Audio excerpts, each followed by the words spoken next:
Good evening, guys. How are we? Hopefully everyone is well.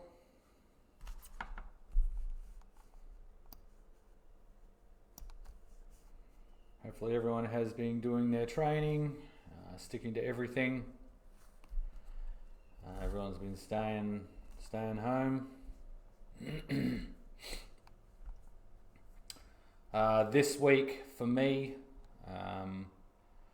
training continues as normal, so I can still do my one-on-ones at this stage, which is good. No equipment, so can't use equipment outside, which is fine and understandable. I suppose by the time I have 10 clients through, that's 10 sets of hands that touch the equipment, and no matter how much I clean in between clients, not guaranteed to get everything, I guess, so that's fine. So yeah, training guys one-on-one with no equipment outside. So we've been doing a lot of our speed work, a lot of our change of direction stuff, and some fitness. So it's really cool, actually. I don't mind it. Allows me to really sharpen my blades in that department, because that's all I have to focus on. And it also allows the guys to obviously sharpen their blades with that kind of thing as well. So it's been pretty cool. Coming up with a whole heap of different things. This afternoon I came up with some really cool stuff, especially for forwards. Just stepping at the line before contact and all that kind of stuff. So I'm really excited about that kind of stuff. So I can't wait to show you guys on the program. I'll run that through with some of the boys and a little bit more, and fine tune the drills before I bring them to you guys. So yeah, it's been pretty cool doing some different stuff, focusing on different stuff. And as I said to the boys, and as I said last week in the video, by the time football goes back and we get back to the gym, these boys are going to be very, very fast and very, very explosive in changing their direction. So that's pretty cool. Stuff we don't really get to focus 100% of our attention on when we are working on gym stuff as well. So yeah, it's pretty good, pretty cool. Anyone has any questions, send them through, either on here, or you can message me on my Instagram or text me, whatever, if you don't want anyone to see you asking questions. Hope everyone's well. Mike, Craig, Jarrett, Takia, thanks for listening. I'll pick a subject in a minute. What did I say we were going to talk about? Eating on a budget. So if you're like me, having to start watching your money, because of these uncertain times, of course, you have to start looking at saving yourself a bit of food. So what I've actually done is I've actually cut my calories back a little bit, and also cut my protein intake down, so we can make meat last longer. Normally I would easy go through, I don't know, probably 3 trays of chicken tits from Woolworths. So now I'd be lucky to go through 1 tray. So I've really cut down the protein intake quite a lot, from about 200 grams down to about 100. And I do feel it 100%. I feel a little bit weaker for it, but need to save cash, and you need to make sure that you've got meat frozen in your freezer. So that's what I've done, because I'm a tight ass as well. So I'd rather lose size and not feel as strong than shoot through the money. Yeah, and cut the calories down obviously too. That'll save some food. Just make sure that I don't lose too much weight too fast, or I will jack those calories back up a little bit. Yeah, so eating on a budget, guys, which leads me into that subject. And if anyone has any ideas, if I miss anything, make sure you punch that into me so I can suggest it to the rest of the group.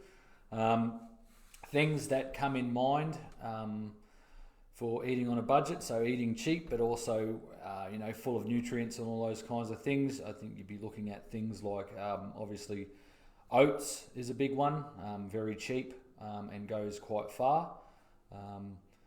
So obviously having your bowls of porridge, peanut butter is one of my favourites. I've gone through a few of those jars since we've locked down, I tell you. So peanut butter's great, massive calorie hit, obviously. So a great way and a cheap way of punching your calories right up there if you're low in calories and you're finding it hard to keep your calories up. For those guys who struggle to put weight on or keep weight on them, peanut butter is a massive, massive calorie hit. So too is nuts, but are they on the cheap side of things? I probably wouldn't consider them to be that cheap compared to peanut butter, so I think that's a better option for you guys. What else? Tins of tuna. I think tins of tuna are probably one of your biggest bang for your buck as far as cheap and huge protein content. So yeah, tins of tuna, boring as batshit, but man, like if you're trying to save yourself some dollars, and also get a meal that is high in protein, tins of tuna is great. I know you can get tins of chicken and all that kind of stuff, but I think they taste like shit. And I hate that real, that fake chicken stuff. Yeah, it just doesn't taste good. So yeah, salmon's all right. I don't know if it's really cheap, but yeah. Salmon's great, massive big protein hit obviously, and high in good fats, so a great way of punching your calories up there as well, but probably a question mark over, or definitely compared to tins of tuna, it's probably not that cheap. Beans, like you can buy cans of black beans or white beans, kidney beans, you can get them in tins or dry mix. I agree, 100%. Yep, tuna on crackers with cracked pepper. Yep, I agree. And I mean, what I like to do too, Craig, is with the tuna, obviously we know it's boring, bit of mayonnaise on it is, yeah, beautiful. So yeah, you got to have something with it. You can't just have plain tuna and whatever, but chuck a bit of mayo on it and it's a game changer, I'm telling you. Where was I? Yeah, so those kinds of things like beans, obviously huge in fibre content, and so very filling. Okay, so fibre is very, very filling. Okay, so if you're, trying to save on some dollars and and not eat as much, beans are great. Okay, so they will make you feel full longer. Okay, and obviously huge in fibre, so that will help digestion of proteins and all that kind of stuff as well. I have because just getting anything I can at the back of the cupboard, and there has been about 3 tins of baked beans in the last week, and my missus has now put me on a ban, so I can't have any more baked beans. I've got to have a couple of days off baked beans. I was training one of the boys today, and I had my speaker for my music, and he was going, I like this song, and I actually hadn't even turned it on yet. That's how good those baked beans worked. So I'm not allowed to have baked beans for a while. So just be wary of if you do start hooking into the beans, you could be making a few noises. What else we got? Trays of chicken breast are pretty damn cheap at Woolworths and Coles. I think Coles are about $9 a kilo. I saw them at a butcher shop for like $29 a kilo the other day, and $9 at Coles. So that's pretty cheap.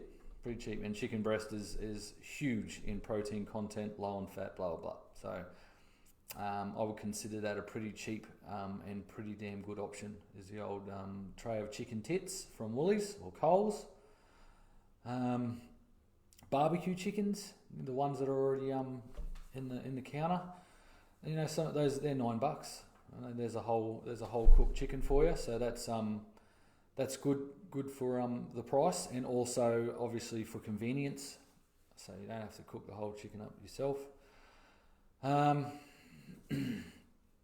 what other stuff? I've gone blank. Mince. Yep, mince. So beef mince, whatever, turkey mince, chicken mince.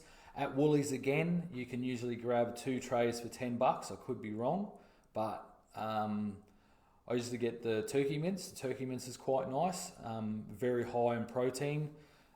Has got a bit of fat in it, good fat, but does jack the calories up there too. So that's great again for anyone that's trying to punch their calories right up there and keep it cheap. I like the trays of kangaroo sausages. I find them quite cheap. They're cheaper than kangaroo steaks and kebabs. But the other day I grabbed 2 trays of kangaroo sausages. I think that's 2 for $10 or $12, and there's about 8 sausages in each tray. 4 of those sausages, if you have 4 sausages in one hit, that's about 43, 45 grams of protein. So massive hit of protein in 4 sausages. Very low in fats. Probably one of the leanest meats you can probably get, actually, the kangaroo. So I reckon that's a pretty good price for that. What else am I forgetting? Your wholemeal breads, white bread, probably, goes far, packs a punch calorie wise. Protein powders, definitely. Protein powders. Most protein powders can be, just you don't even, if you really want to save money, just get your protein blends, like your concentrate. That's a lot cheaper than whey protein isolate. A little bit harsher on the guts as far as it being broken down already for you. Protein isolate is all the lactose is broken down pretty good for you. I still can't have it. I'm lactose intolerant. I've tried to again recently to have whey protein isolate, but didn't work well for me, and it was pretty much the same story as the baked beans. So so protein isolate obviously being the better choice, but it is more expensive. So if you want to save a few dollars and get a good, decent protein hit, definitely your whey protein blends with the concentrate isolate, and I think I've forgotten the other slow digesting protein that is in that. Your casein, that's it. So you can get a blend of those, a lot cheaper. Frozen veggies are a lot cheaper than fresh vegetables, and they're pretty much the same quality. So a lot cheaper. I buy the diced onion already frozen. I cannot fucking stand cutting up onion, no matter what. My missus thinks I'm the biggest pussy in the world. All I do is whinge about getting that shit in my eyes. As soon as I look at an onion, it's fucking stinging the shit out of my eyeballs. So I can't stand that. So I buy it frozen. I buy all the frozen veg. Same for frozen fruits. And they're great for chucking into your protein smoothies as well. No whey protein by ATP, I think you might mean, Craig. That is actually the one that I take. No whey protein by ATP. So that's I can't remember what they stand for, but yeah, they're a really good brand. I really like them. I used to listen to their podcasts all the time too. That's how I got into them. The strawberry and the pina colada flavour. The pina colada flavour is the best. The chocolate one's not bad. The other ones, man, some of that ATP products, they taste like fucking dog shit. So that ATP brand is great. I can anyone with stomach upsets would be able to stomach that because it's collagen. Okay, so it's got a very there's argument about the absorption rate compared to whey protein, but look, who gives a shit about that kind of stuff? That's nitpicking. It's still a great option. Not cheap. I go through one of those tubs probably once a fortnight, and they're about $80 a pop, or 70. I can't quite remember. Yeah. So frozen veggies and frozen fruits. So at Coles and Woolworths again, you can grab your frozen raspberries, mixed berries, mango, bananas. And fantastic in your shakes. Okay, so it turns it into a real fruit smoothie sort of a deal for you. So that is a great way of saving your money on fruit and veg if you are finding it tight for cash. What else? I said mince, didn't I? Beef minces and all that kind of stuff. Look, that's all I can think of for this particular time. I'm sure more will come flashing out in my head later. I might do up a graph with a few different things just to give you guys some ideas of when you're going shopping. Just to keep in mind. So if I think of anything else, there'll be about a million other things. I just can't think of any more at the moment. I'm sure I'll be kicking myself.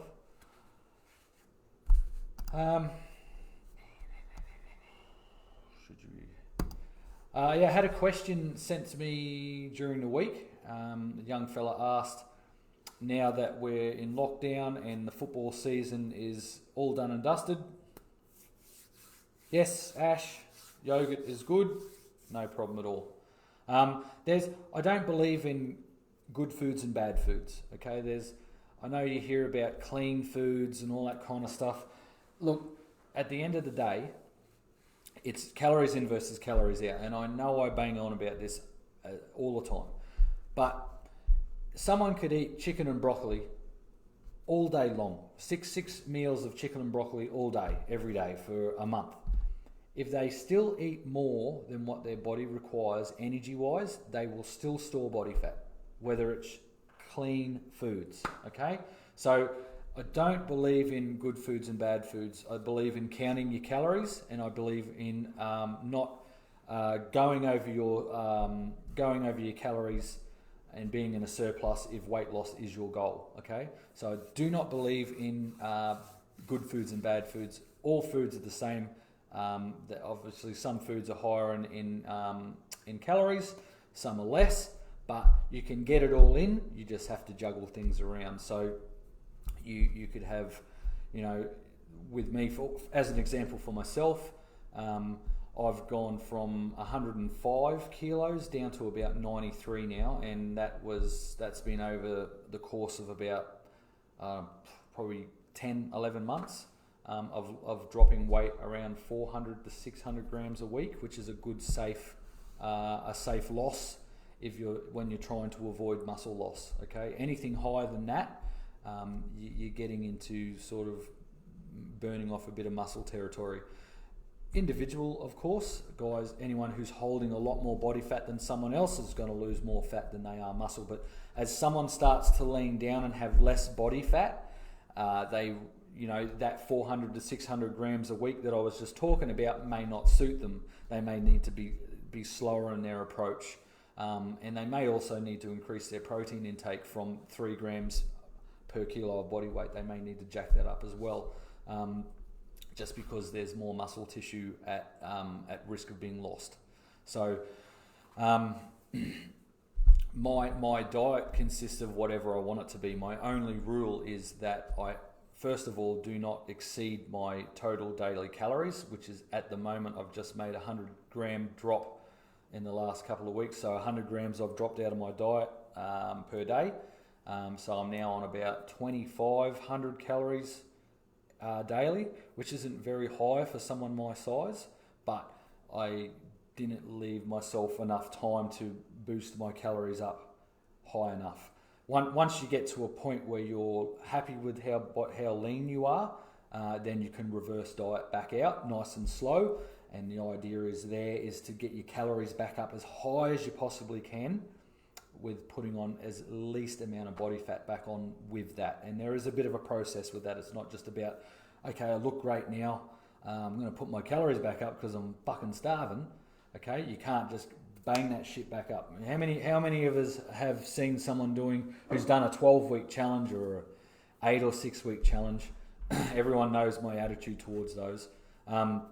and they finish their challenge and they look great. They've lost X amount of body fat. They look fantastic, and all of a sudden they just go back to the normal way of eating, and they drop all the exercise they were doing, and a month later they blimp back out. Okay, because there's so many different reasons why, but one of the biggest reasons is it was made to be unsustainable from the very start. Okay, calorie wise and exercise wise. So yeah, so I'm just gone right off. But I'm on 2,500 calories a day, and basically I just have to hit my protein requirements, which for me is 200 grams. So I work with 2 grams per kilo of body weight. So as long as I hit that, I can eat whatever else I want around that. I don't care if it's carbs, fats. I believe that your body should be able to switch between both camps. Okay, your body should be able to deal with burning carbs for fuel, and it should be able to use body fat for fuel. Okay, so you want your body to be able to adapt between both of those environments. Okay, so as long as you're hitting your protein requirements and you are hitting your daily calories, whether you are trying to put on weight or you're trying to lose weight, you can eat what you want. Okay, it doesn't obviously a piece of chicken and some salad would be a better option than a Mars bar as far as macro and micronutrients go. But if you're looking at weight loss, okay, they're the same thing. Exactly the same thing, okay? You're looking at something that's better for your health and well-being, and your body's going to be able to use it as energy better. Of course, chicken and lettuce and some rice is going to be the better option. And a muesli bar is going to make you feel like dog shit.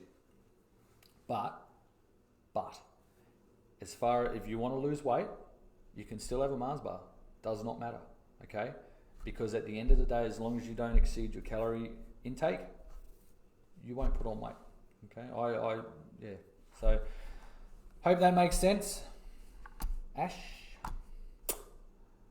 There are no good foods and bad foods as far as I'm concerned. There is only calories in versus calories out.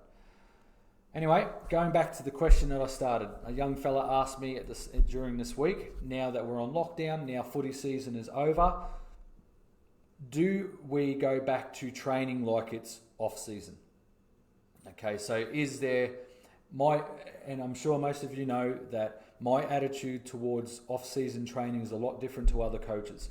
I believe in your off-season, you should be hitting the gym as hard as you possibly can, working on building muscle tissue and getting as strong as hell. Okay, getting as strong as you can, with very, very to little no cardio. Okay, once pre-season starts, pre-season to me would maybe be around late December, early January. Then you start looking at doing some kind of conditioning, start your conditioning work. But this time around, my attitude is a little bit different. Okay, being in the current environment we're in, where we can't go outside unless we're exercising, can't do shit really. I think it's a good option to obviously be hitting your gym. If you have a home gym at home, great, smash your gym up as hard as you can. Okay, if you've only got body weight stuff to use, smash the shit out of that. You can build plenty of muscle tissue with body weight.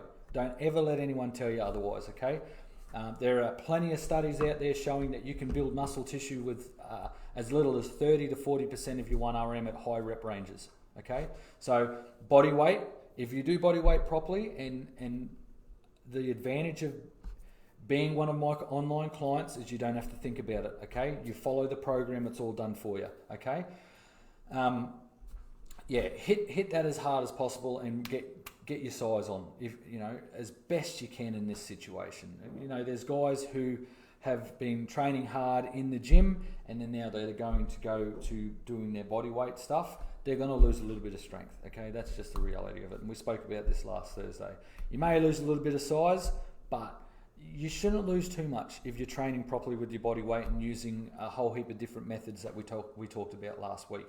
I'm going to put a few different videos up this week for you on my Instagram, so keep an eye out for those as well, just to give you a few different ideas of how to giant set different body parts together with your body weight training, and different methods together as well. So have a look out for those guys. So this time, I do encourage everyone to also get outside and keep working on their sprint work, keep working on their speed, okay, and keep working on their agility, their change of direction stuff. The conditioning side of things, I've been getting my guys to do a beep test once a fortnight, just to make sure that their fitness stays. But some have lost a little bit of conditioning, and I'm not too worried about it, to be honest. Look, we're not going to be playing football for a whole year, okay? That's just how it's going to be. I don't, just let's not get excited about it. There's going to be no footy for a year, which is fucked. But that's, if they're not game fit all year round, then I'm not too concerned with it. I'd rather focus on definitely getting their speed up, working on their speed, because I believe if we work on those things for the next year, my God, these guys are going to be damn fast, and they're going to be able to move pretty damn quick in, left, right, forward, backwards, and all your different vertical planes, okay? Not just linear, okay? So getting faster and more explosive in those different change of direction. And that is what I'm working on with my one-on-one guys. And as I said, I'm really excited about it because it gives me a chance to really sharpen my tools as a coach when I just have to focus on that one particular area of training.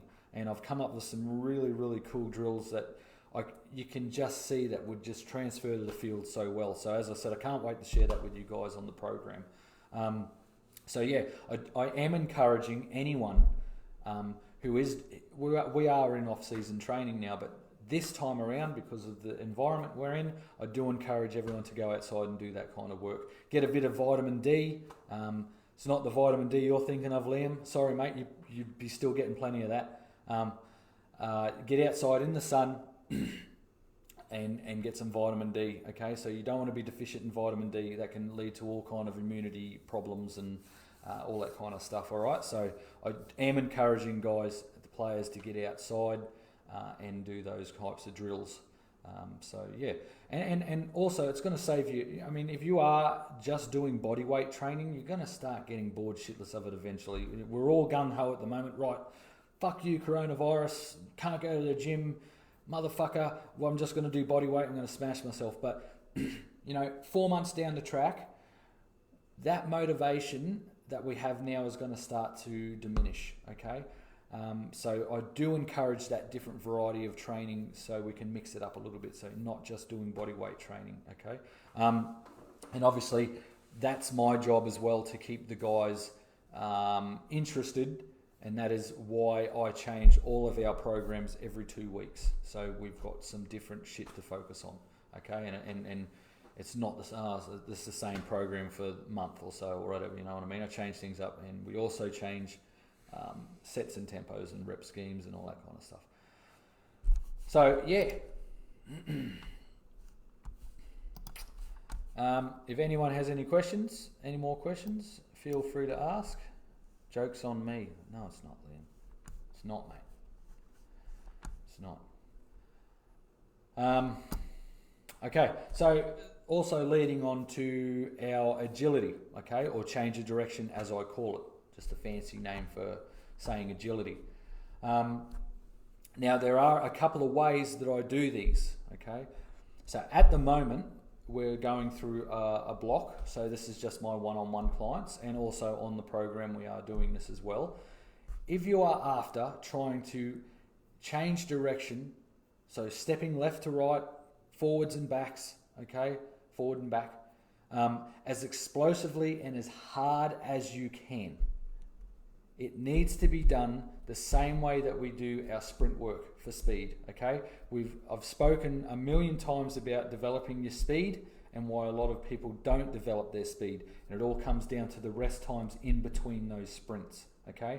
If you do a big 20-meter sprint and then you come back and then you do another one and then you do another one with having 10, 20 seconds in between, lactic acid is going to start building up on those legs, and you are not going to get much work out of those legs, okay? You're not going to be able to get quality, okay? We are after quality, not quantity, when we are working on our speed, okay? So, again, for anyone that can't remember or haven't heard me talking about this type of thing before, I usually use about 60 seconds rest for every 10 meters. So if we're doing a 20 meter sprint, that is at least 2 minutes rest, okay? We want to avoid lactic acid building up in the legs. We want to keep it quality. We want to keep it fresh. We want to be able to move as fast as we can, actually get faster over the sets. The same goes for our agility training, okay? I take the same approach. So, you know, whatever drill it is that we're doing, okay? Whether it's just a simple triangle, 3 cones, and we sprint, shuffle, and backpedal, okay? Anyone that saw the free field program that I put up on my Instagram yesterday, using those drills as an example. So we have 3 cones, and they'll be 5 meters apart in a triangle form, okay? And we might sprint from one cone to the other, shuffle to the next cone, and backpedal back to the start, okay?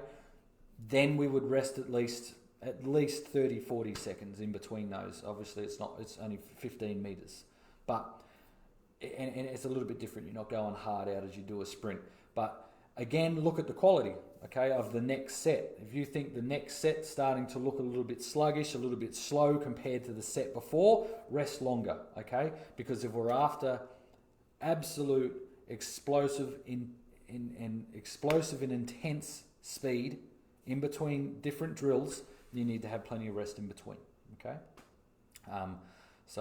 And obviously the harder the drill and the longer the drill, I try and keep most drills under 10 seconds, and that keeps it in an anaerobic nature. Over 10 seconds, 12 seconds max, we start heading into aerobic capacity, which is fine if we're trying to build our aerobic capacity, but we're not with these types of drills. It's all anaerobic, explosive, short bursts of energy, okay?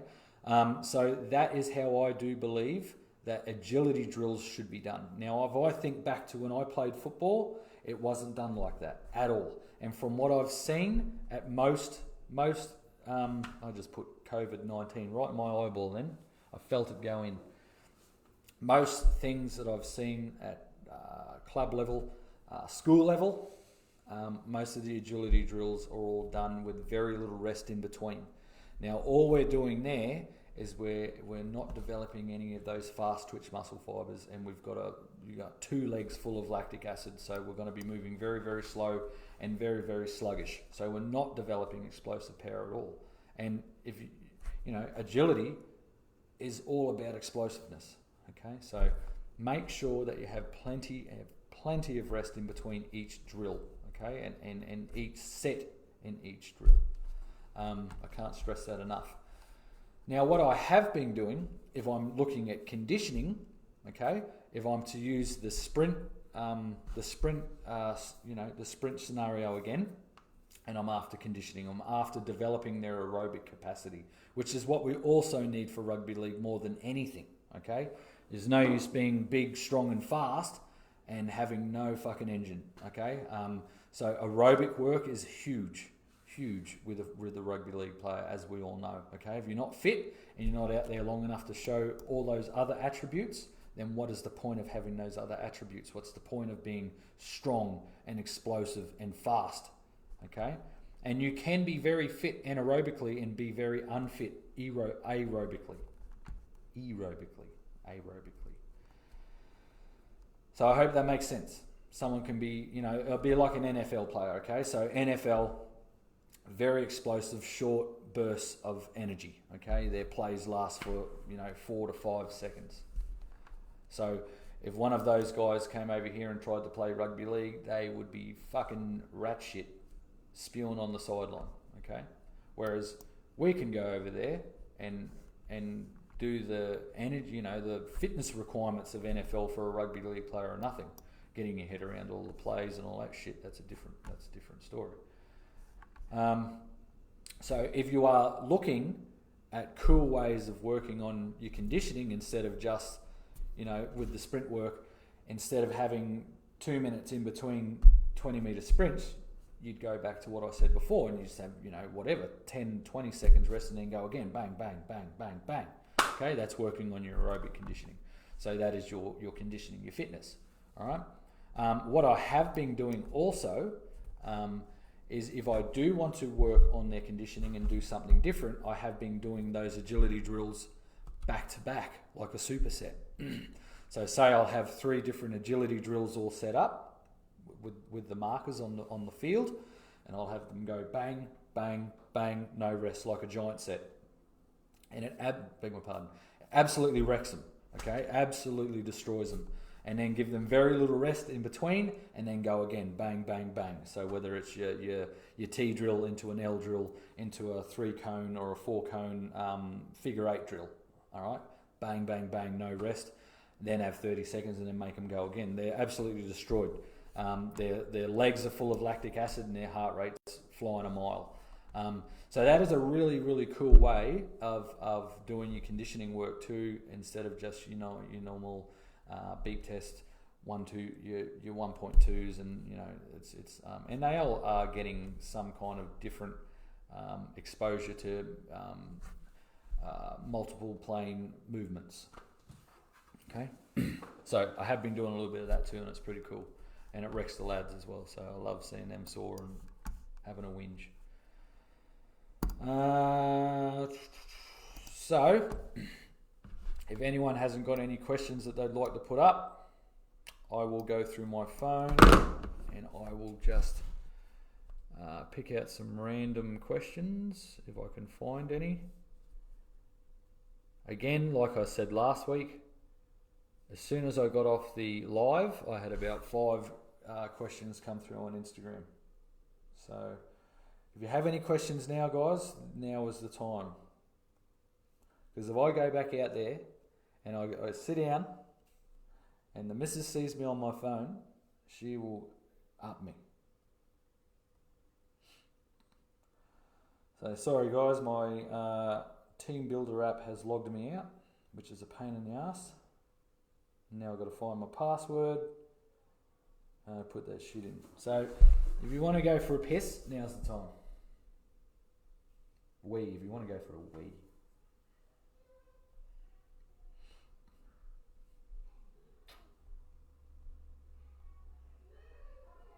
I went out for grilled tonight. That's the first time we went out to pick up takeaway, so none of us wanted to go and get takeaway. None of us had gloves and a face mask. I don't know if anyone else has taken this shit as far as we are, but tonight I went and got grilled, had 1 glove on my hand, felt like a retard. People in grilled looked at me like I was a retard.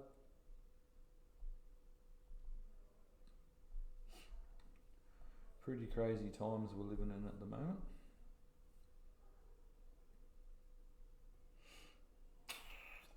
All right.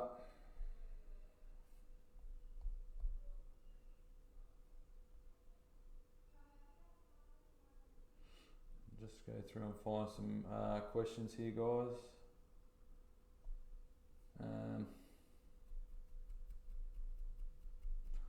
I'll go with the question I received the other night on the gym program. I think off the top of my head, it's 65% of our squat and bench that we're working with for as many reps as possible. And the question was, do we use that 3 to 5 second tempo on the way down for time under tension?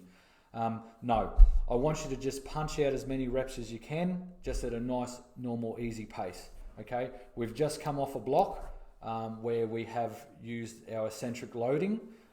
So now I'd like to give that a little bit of a break because our body would have adapted to it. Obviously, with eccentric loading, there's a lot more benefit from just the time under tension. There's the stability side of things and the force absorption side of things in that. But if we're looking at a stimulation point for muscle tissue, I want to give the eccentric loading a bit of a rest. Just punch out as many reps as we can at a controlled pace. And then when we go back to that eccentric loading, whenever I decide that I want to go back to that eccentric loading, it will re-stimulate muscle tissue, okay, again. So I'm a big believer in that. I don't like to stick to... I like to change it up a little bit so your body doesn't adapt to it, okay? Once your body adapts to it, yes, it knows what to do, and it's great for strength. but it is it's a plateau for muscle. Okay, so muscle tissue growth. So I do like to mix those different rep schemes up and tempos and blah blah blah. Okay, so just punch those out as normal paced reps and try and get as many as you can. Obviously, you probably already know that I will jack the percentage of the 1RMs up next week. For those who are still on the gym program, who have a gym program at home.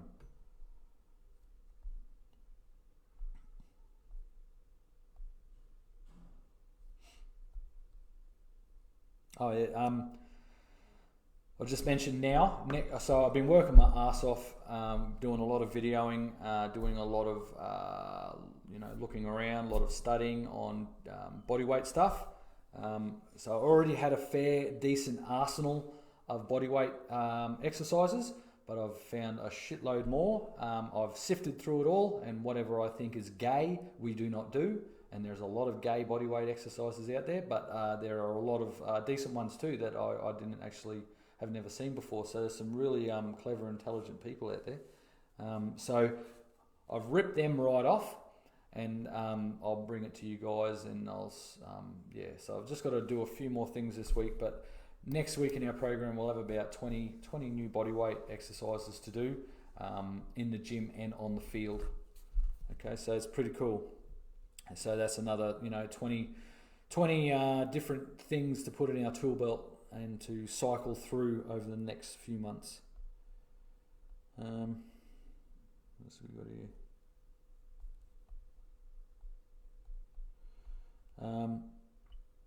I think I mentioned this last time. If anyone needs, any of you guys need to have a chat to anyone, if you're feeling a little bit fucked up, I'll repeat it again.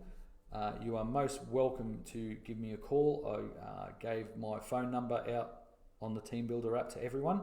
So if anyone wants to have a chat about anything, just want to talk shit, okay, feeling a bit fucking low and lonely and depressed in this whole isolation thing, missing your footy, missing your mates, you can 100% give me a call and we'll talk shit.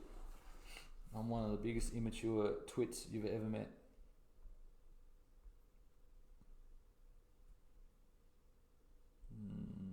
Can't find any questions. I know I've answered a few. Maybe I'll check my Insta.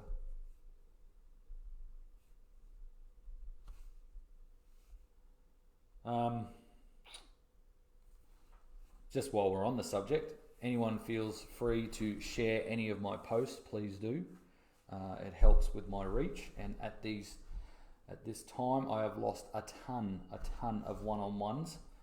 So I'm relying on my online business, and I've also lost a few in the online business. So things are looking pretty. How you going? So it does help me if I do put a post up on my Instagram. If any of you guys want to share it, that will help massively with my reach on Instagram and attracting new possible clients.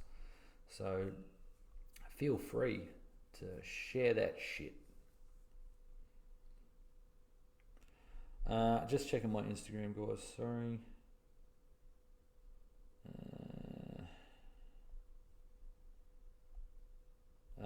No, what's this? Are you a player agency? No, a lot of people think I'm a player agency. I've got nothing to do with being a player agent.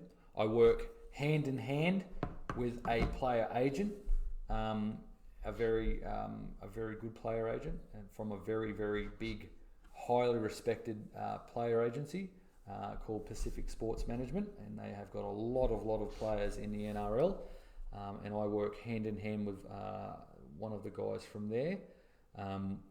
So that is why a lot of my guys that I train are signed through them, because him and I talk, and I will not refer anyone to him until I'm happy with where they are at with our training, okay? And if I think they are someone that, if I say to a player that I want you to go home and I want you to do your own sprint work, okay? So I might have a guy who I only train once a fortnight, and I need him to be doing the online training, but I also need him to be also doing his extra bit, like if it's a big fella, I need him to do his sprint work. Now, if he doesn't show me that he has got that commitment and that dedication to his own training by himself, I'm not going to refer him at all to my guy at PSM. So that is my affiliation with PSM. Okay, and then also there are plenty of guys who I recommend, and it's not what they're looking for. So slowly over the years, I have discovered what is required to go further with their football, and it could come down to someone simply not tall enough. Okay, to go any further, you might have a front rower or a second rower who no one will be interested in because you're not tall enough. And how pretty shit is that? But that is how some of them look at potential signings. But not to say that all agencies do that either. But if you look at where the NRL is going with height in particular with a front rower, not many of them are under 6'5", 6'6". Not to say that you just give up, because you could still you can still go far with your football. Not Casey Maguire. I always say Casey Maguire. Josh Maguire, man, he's been around for decades. Still a good front rower, and he's probably one of the smallest front rowers. I think he's just on 6 foot. So it's not all bad news there. No, look, guys, I can't really. I know I'm missing a few questions, but I can't see any more. How many field sessions should you aim for a week? If you're following the program, just those, mate. Okay, I think I can't remember. I think we're doing maybe one a week at the moment. Just stick with that. It's more than enough, especially at this time. But if you want to do 2, man, absolutely, 2's fine. So yeah, two's good. But just see how you go. I mean, we got plenty of time at the moment, so things getting in the way shouldn't happen too much. But yeah. All right, I'm going to wrap this up. Thanks, guys, for listening. Again, I'll go out and see the missus and offer to do the kitchen when I know it's already done, because I can hear the plates clanging and banging, so I know she's already doing it. But I'll still go out there and offer. And she'll go, it's already been done. So, okay, we'll do it tomorrow. All right, guys, I appreciate everything that you guys do for me. Thank you for listening in. And again, if there's any topics or anything you want to talk about, let me know, and I'll talk about it. And we'll talk again next Thursday at 8 o'clock. All right, guys, stay safe. Don't get coronavirus. That'd be shit. Don't give it to me. All right, guys.